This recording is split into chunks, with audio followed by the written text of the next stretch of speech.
Jumbo, I'm Ayuma, the story coach. Jumbo, I'm Auma, the money coach. Together, we bring you Her Money Story Africa, a podcast where we are humanizing African women's money stories. We believe every African woman knows something about money that she could teach or learn. Grab your drinks and snacks and let's talk money the African woman style. Remember to subscribe to our podcast and share it with a friend.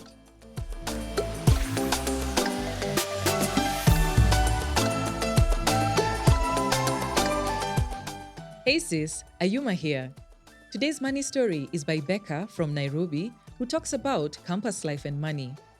Enjoy her story and look out for Auma's money tool and our reaction to this episode. So it was around last year, and I was just turning 19, I remember, and I was joining uni, and I was so excited because I thought, oh wow, I'm finally gonna get money of my own, a stipend. And it's not just gonna be, the small money you're given only when you need to be going out somewhere, but it's gonna be, a lot of money. And then I saw it was quite a lot of money. So I joined uni that first month, and I thought it would be so easy, but it was quite tough, especially knowing that I had been given this amount of money and I was supposed to use it for every single thing that I need. That includes doing my hair, my upkeep, food, toiletries, and all that. So as the month went on, I realized, oh wow, this money has ended quite fast, and it's barely even the second week because then I also had electricity to pay. So then, at this point, I'm running out of food because somehow I convinced myself buying food from outside is cheaper than buying food and cooking. So the more we were into the month, um, my money slowly started depleting. So by the third week, I had run out of money and run out of food. At least the electricity was somehow there. But I was like, okay, so I don't have food, I don't have money. How am I gonna, work through this whole situation? And then it got to a point where let's say I'd go to school and then maybe a friend may offer to buy me food, or we can be going somewhere and they're getting food and they'd offer. And that's just how I was surviving off basically that first month of uni. And then the next month came and I was sent for the stipend, and I said, okay, now I really need to think this through. I said I can't finish all that money before the month ends. So I started budgeting. I started putting money aside. I say, okay, let me only spend this much on food. Let me only spend this much on things I need. And then the rest, maybe I can spend it for, activities and such. So I started it, and it still didn't go as great. The money was still ending quicker than it should have been. So I said, okay, let me try a different approach. So at this point, I started rationing my food in a way I would only eat once a day so that at least I have like more food for the next day. Because if I ate rice a day, that means the next day I won't have as much, or the whole week would go and I've run out of food. So I started rationing. I said, okay, I'll skip breakfast, I'll skip lunch, and then I'll eat like dinner because it will serve me until I wake up in the morning again, which what I found easier for me because I don't really eat in the morning much. So yeah, that's what I started doing, and it started working to some point, and then now the economy shot up. And at that moment, I was being given how much? 15,000 for the month. So after the economy went up, they increased it by 2,000. So now it's 17,000. So then I'd go to the supermarket and look at things. At this point, I stopped even looking at the brand. I just see what's cheaper and I pick that. So I go to the supermarket, I look at the price of food and I'm like, wow. Like at this point, I feel like I should just be putting aside 100 shillings every day and buying something worth that 100 shillings. But it wasn't that healthy because maybe that would be, let's say, fries or something like that. So I started but at least I started, let's say I buy like one packet of chicken and I just portion it because I would pick up at least 5 items and it's already 5,000 shillings just like that. And those are things like I need, not even things that I don't need, especially toiletries, even pads. I just came to realize pads are expensive. You know, when you're at home, you don't even look at the cost of these things because they're just available. And I'm like, wow, I'm struggling to provide for myself things I need. So after I started like toning it down on the food. I even stopped buying a lot of meat. I just buy like, the baked beans, bakes, like the things, foods in the cans, because they actually come quite a lot, so they last a bit longer. Um so yeah, that's how I do it. And then I just get rice that would last me a while, or spaghetti. So that worked for me. So then I'd go and then portion it, and then that same food I just keep eating it once a day, once a day, once a day, once a day. And I thought, yeah, this is working for me quite fine. And then, because also like I realized I can't keep depending on like my parents at home to give me like the food, because sometimes when I was out of food, I'd call home and I'd be like, might you guys have like something you can send over because I've run out of food. And they're like, how are you running out of food? And also like, okay, we can't buy for the house food and then buy for you food. It's just not gonna make sense financially. So I thought, okay, wow, that makes sense. So I I had to like just leave it. So I just said, okay, they have a point. Let me just see how I can figure myself out. So it got to a point I stopped calling home for either more money or more food because I didn't want to be much of an inconvenience. So when I started learning how to budget my money properly, and like it worked better for me, and I felt like, okay, at least now I feel like I'm doing a lot with the money I had, because I only used to spend it on my necessities and that's it. I didn't have enough money for like myself, or going, if I'm just going to treat myself or something, that was never in the budget before. But at least now I can say that it sort of is, because I learned how to, budget a bit better, and it's working out for me quite well. So I think I don't know, my take home from being a uni student with um a specific budget would be, money is never enough really.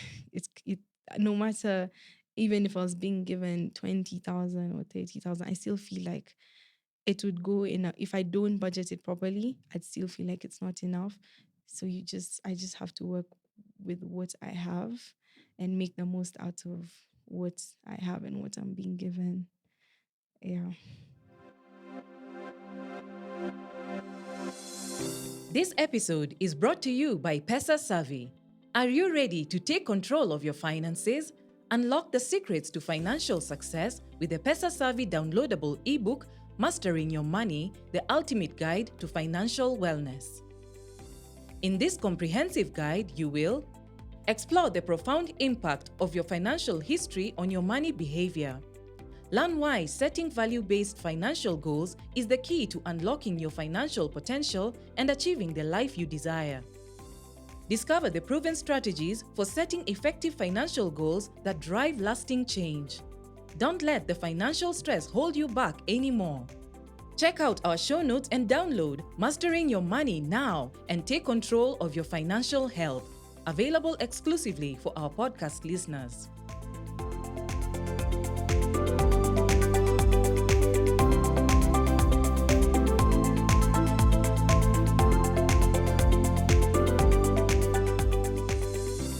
So, Becca, why do you think this is the right time? This was the right time for you to share this story, because I can only imagine how, first of all, thank you for the vulnerability it took for you to share.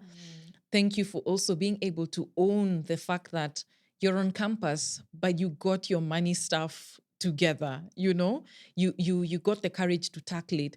Why do you think it was important for you as a campus student to share with us this story? Because I know I'm not the only one going through this. Because Mhm. um, there's so many people going through this and they don't know how to handle it, or they don't, or as much as they want to manage their money, they find it a bit difficult, which is still valid. It's understandable and it's okay. It's just at the end of the day, guess they just have to figure out how it can work for them and figure out a way they can help themselves. Did you ever like talk when by the time your parents were deciding that we're going to be sending you 15,000 shillings? Like, did you have any conversation about Yeah, I what was sort about of to ask the same question. what is this supposed to cover and all those things? No, actually, because I felt like if I start bringing up like, okay, this is not enough because this and this, I felt like it would be a bit too. I'd be sounding a bit like I'm Ungrateful. ungrateful, and I'm demanding a bit much. So I just learned to work within it. Like they Yeah. just give you and they tell you, figure it out. Yeah, they just give me and tell me Wow. figure it out. So even at home, did you ever have conversations about money at home? Like, this is budgeting, this is how you budget, this is like when mom or dad were going to shop, they would carry you along and tell you, okay, this is how you budget, this is how you live within your means. Did they ever do that? Okay, they did the first time I was moving into uni, that they did, but then after that it's like, okay, now you know, now you go, you're on your own. Or sometimes I'd call and say how the budget is not budgeting, and then be like, okay, do this and then do this and then do this. Yeah. Yeah, so Wow. So that is huge. So that meant that you were given this crash course Yes, about budgeting exactly. when you're literally leaving the nest. And then Yeah. you're like expected to know how to budget without having been within the setting of actually being able to budget, like sort of like cushioning within your parents' home. Yeah, because that was actually the first time I really learned how to budget, because I was never in a position where I learned how to budget because I didn't have such money in my hands. So I really didn't need to know how to budget. And then just like that, I'm being told, yeah, this is the money that's supposed to last you the month. You figure it out from here. Yeah. And that includes your hair, your everything, literally Imagine. everything that involves you. This is it. Wow. And at that point, Yeah. you have no idea what it costs to live. Imagine. Yeah, that's when I realized, like, wow, things are actually not that Or it's maybe not that cheap. you were thinking, by the way, like, what did you think, like, initially, as soon as you received that 15K in your hands? What was like the immediate things that were coming to your mind? When I received that 15K, I was like, wow, I can really do whatever I want with this money. Then it really hit me that actually, no, I can't. It's your livelihood. Yeah, like that. This is it. Like this is it for me for a whole month. And you can't even say like it's exactly at the end of the month on the dot. Yeah, sometimes it's delays. Exactly. Yeah. So sometimes it can even like a come salary. the second week of the next month, and you're Yeah. like, wow. Yeah. It's because it's Yeah. like actually you're waiting for your parents to earn so that they can pay you. Yeah. So that not even pay you, so that they can give to you, right? So they need to sort out their rent, they need to sort out their everything. Yeah. So that now they can now give you, okay, this is the one, right? Yeah. And you needed to manage. I tell you, like, it's triggered. Yeah, This story has it's triggered. triggered. It's brought me to back in uni days. Do you know there's a time I had lost so much weight, like brokenness season. I was so broke that I remember I lost so much weight. And then, do you know, when people were meeting me in the streets of campus, do you know what the rumors were? That I was being scouted for modeling. And so I was going to... And so I was preparing for like Face of Africa. You remember Face of Africa back in the day? And imagine much as I was skinny, Face of Africa. I actually ended up taking an opportunity to go model at Face of, until they told me I was too fat. Me, I'm like, fat. And then I've lost weight, Aki. I remember one time I was rushing to class literally because I was staying with my roommates. And literally, I was so broke and I couldn't call back home because at that time we were going through like a financial challenge, right? And what you get is what you get. And at that time, I remember I had to prioritize school stuff, like printing paper. So you buy what? And as a journalist student, at that time we were using the DVDs and whatever. So that now you can burn the DVDs and CDs, and then now that's the work that you submit. So without that, there's no school you're doing. So there's a time where I remember, Aki, I kulad ngwashe.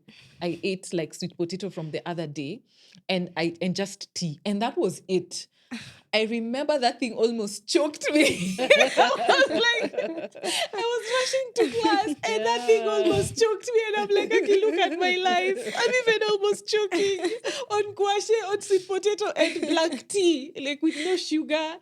And I was just like, oh my gosh, like I never knew. I never knew. And it really pushed me to a place where I really needed to start thinking about my finances. Because even if mom and dad were funding literally my lifestyle, I also needed to put my stuff together and start planning my grocery list. Luckily, my roommates at that time noticed. And so they started giving me a slice of pumpkin here. The other one, she had a whole fridge. You know, she came from a family of restaurant owners. So she now started just saying, okay, we have an extra plate. Have extra plate. That's when I was like, wow, this life is lifing. And then you try to call your parents. They're not picking them. They know you're good. Why are you calling us? We have our own issues, you know? So it was really a humbling moment. And that's when actually on campus, that's when I started doing some businesses there. You know, real estate stuff in the weekends, selling jewelry, anything to make money on campus. So Becca, I really value your story because you're teaching us that while you're on campus, you can heal and you can take charge of your money story when you're still on campus. And there is no shame in it. For you, you literally had to learn on the ground when you are there and you learn things on the ground. And she represents, Such she difference. represents very many people. Yeah. Let me ask, before the 15K, what's the highest amount of money that you had been given, like as pocket money? Wow. I think the most, even that day, I was quite shocked. I think it was about 6,000. Yeah, Wait, and that's 6,000. Yeah, and that's because you're I was lucky. that's because I was actually going for a concert, and I was like, okay, guys, like I need money, and I'll probably not come back today. I'll come back the next day, and I didn't even ask for. I thought I was gonna receive at least 2K minimum, and then I saw 6K. I was like, wow, Your I'm parents quite love rich. concerts. I Your was like, I'm parents quite love rich. concerts.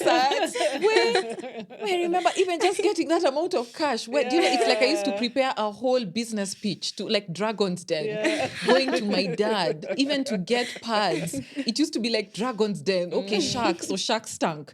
Okay, why do you need pads? You know, like it used to be quite a hassle. But just knowing the fact that it's important to train. That's what I'm hearing from her, that it's important to train your kids when they're still in your house to put money in their hands and to start seeing where they naturally go, so that before pushing you and exposing you to the world, you at least are able to reconcile some habits. Yeah. What do you think about that, You know what? Auma? Her story reminds me of my story. You know, and the one, like, guys, go to episode 2. I share my money story, and I talk about how I started figuring out money as a teenager because I was in this space where if I don't, then I'm going to sleep hungry. You know, if you want the full story, go to episode 2. And so what happened for me is that when I was in campus, I didn't move out of home. So I would commute. So I feel like that's kind of sheltered me from a lot of people's experience.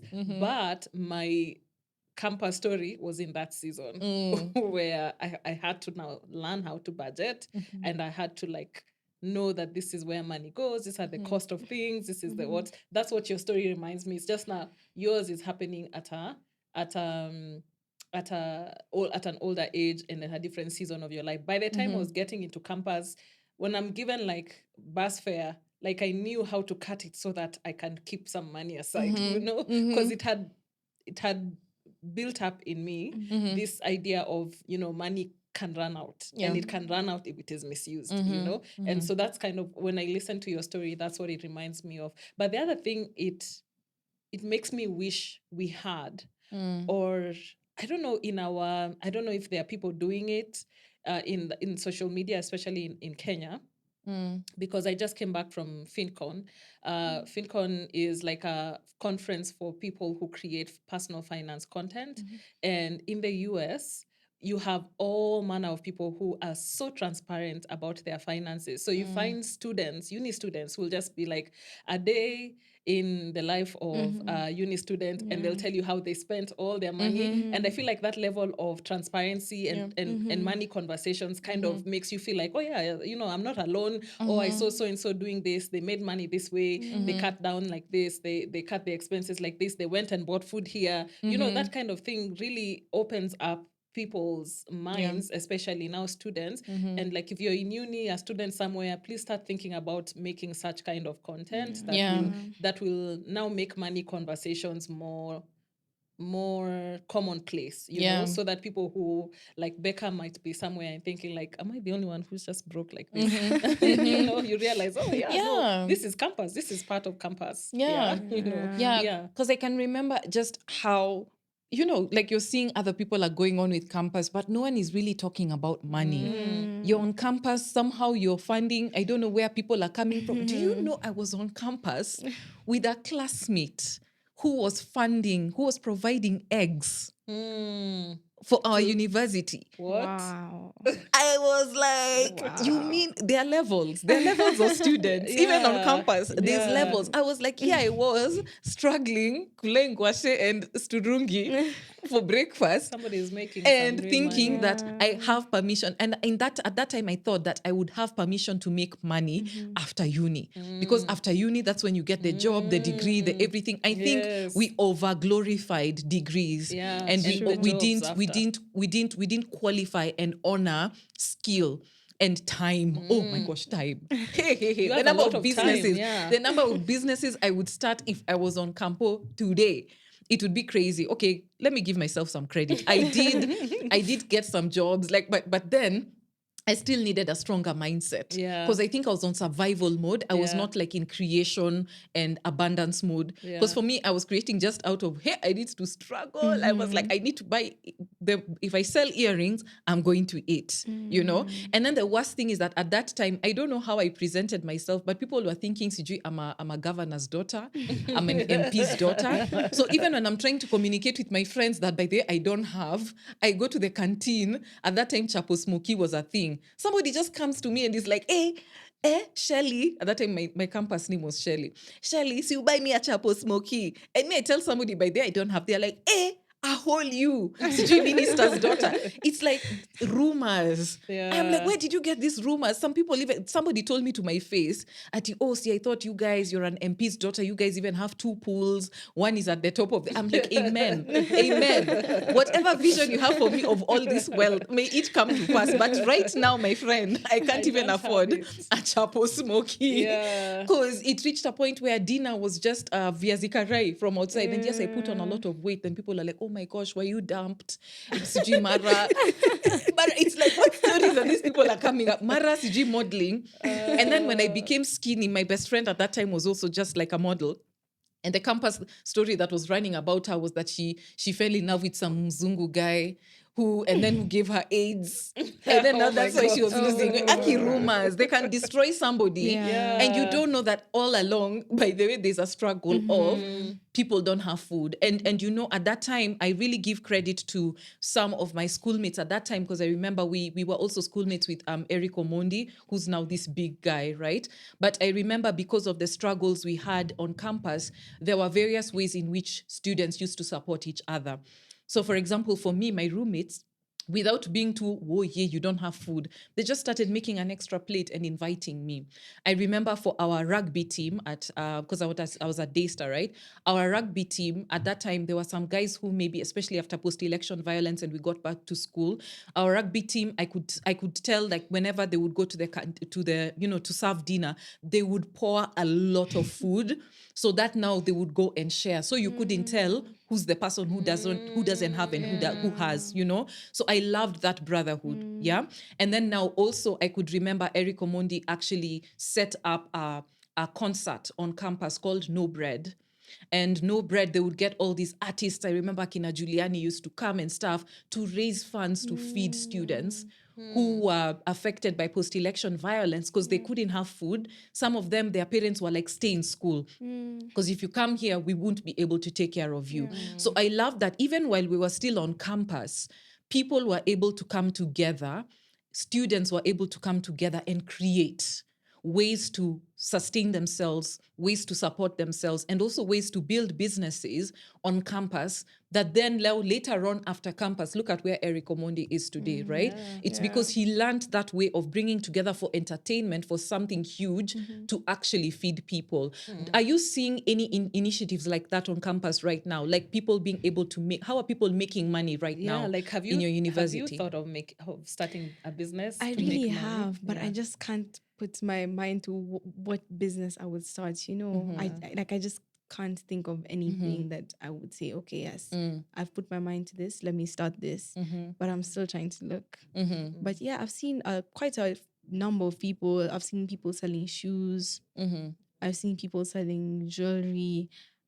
People making posters. You know, these posters people like are sticking on their walls and such. Yeah, and they sell like, let's say 5 for 800.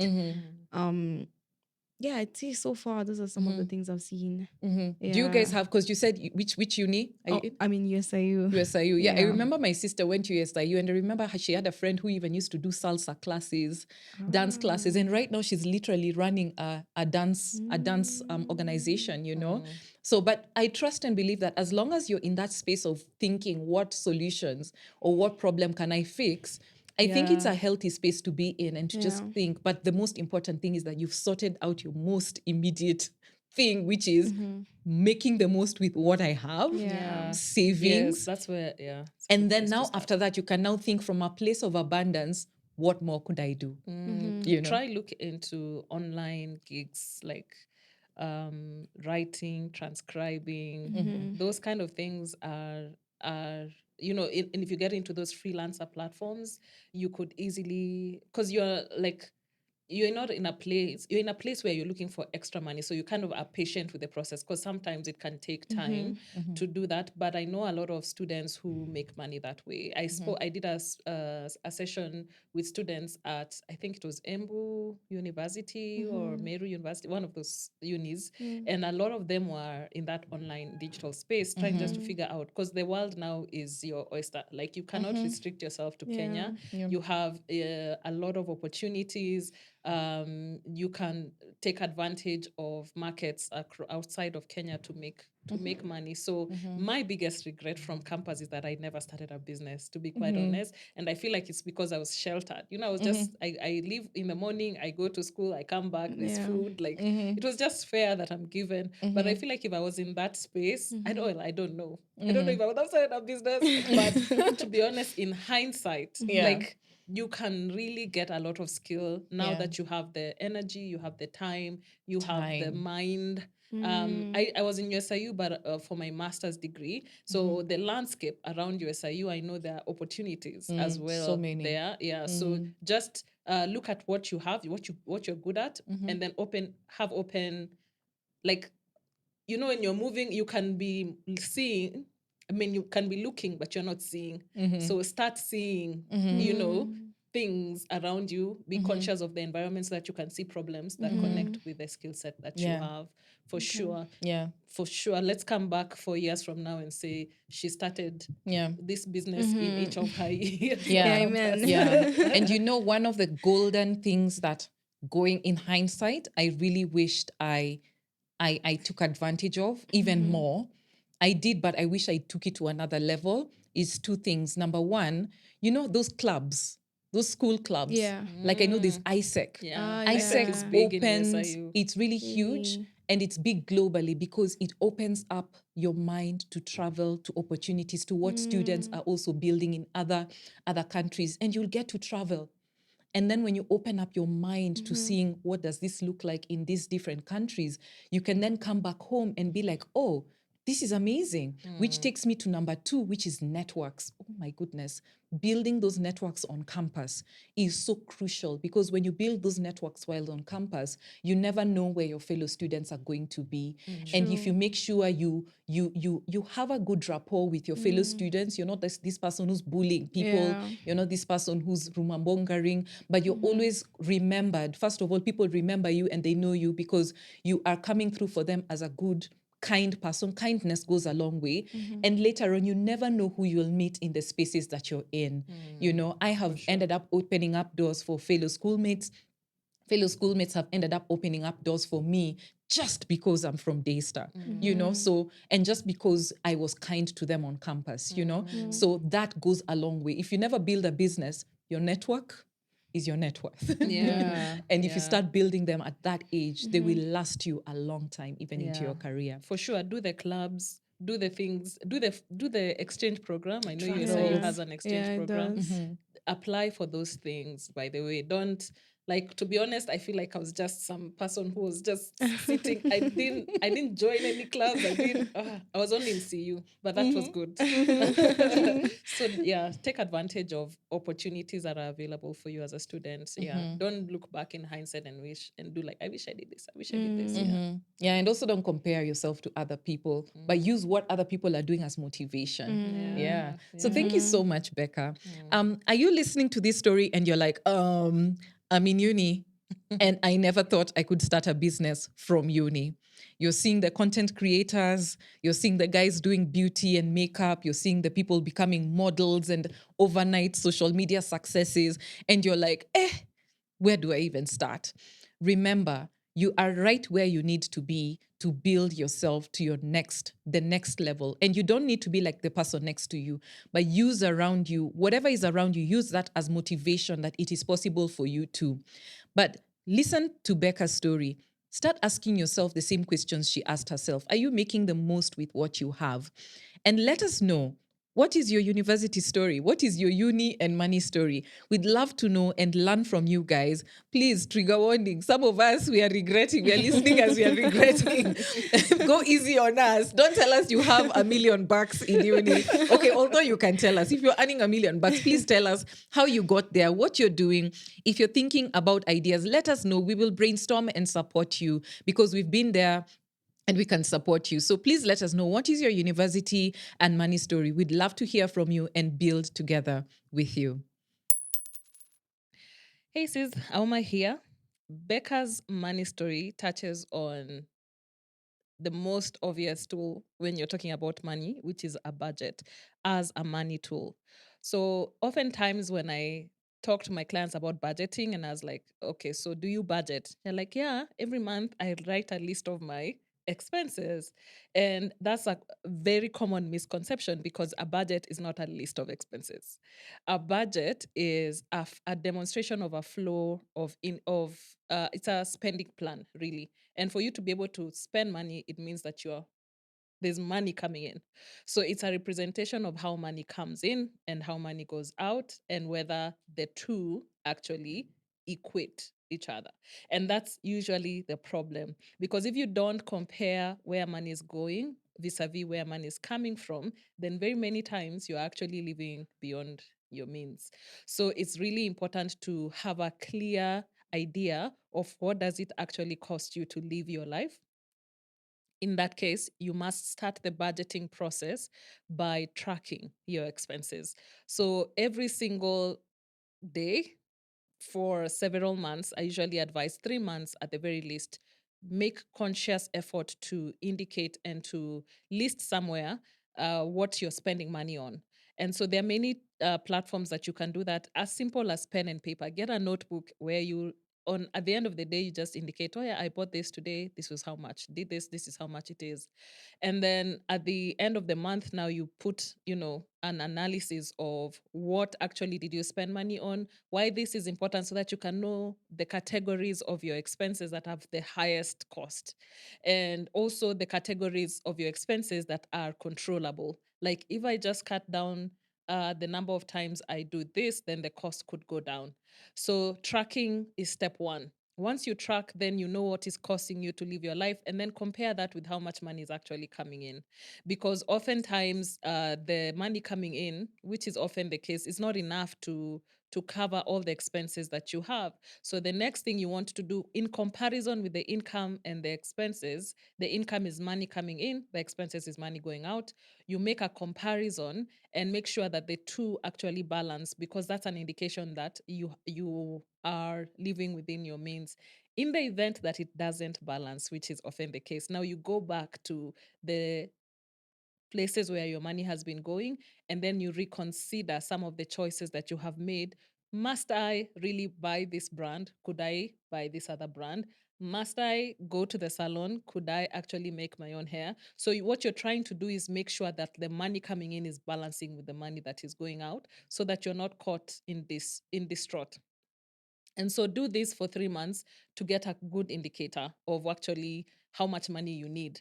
In the event that, there's some point at which you can cut and cut and cut and cut, and now you can't cut anymore. So like this is you living your most minimalistic lifestyle. Once you've reached that level and there's still a problem between the income and the expenditure, then now you start looking at how can I increase the amount of money that I'm making. In the short term, it makes more sense to cut down on where your money is going. But in the long term, the best strategy is to always work to increase your income. Hence the reason why we diverted the conversation towards, starting a business, increasing your income flow. Because if your main source of income cannot increase, then you start looking at diversifying, like where else can I make money? And it's important for you to be in that mental space of knowing that this is my life, these are my expenses. I have control, and I must have control because no one is coming to save me. And I really feel like the campus life is a key indicator for a lot of people's money stories. And if you're in that space, one word from me, you're not alone. If anything from Becca's story, you should know it will give you an idea that a lot of us people in campus went through this, and it's possible for you to get a handle of your finances once you know the key principles that you want to incorporate into your life. And so this is the tool that we're going to offer you from today's episode. In our show notes, you're going to get a link, and you'll be able to download a budget template. So this budget template will be available as a PDF, but also as an Excel, so that you can do the math for yourself to figure out how much money is coming in, where is it going, and then does this balance what is coming in and what is going out. So be sure to click the link and download the tool for today, and tell us how it's going once you start using it.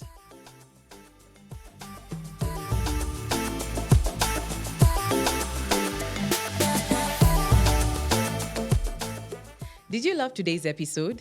Share it with a friend and stay tuned for more stories. Subscribe now to our podcast and follow us on our socials on Instagram, Facebook, Twitter, and LinkedIn at Her Money Story Africa.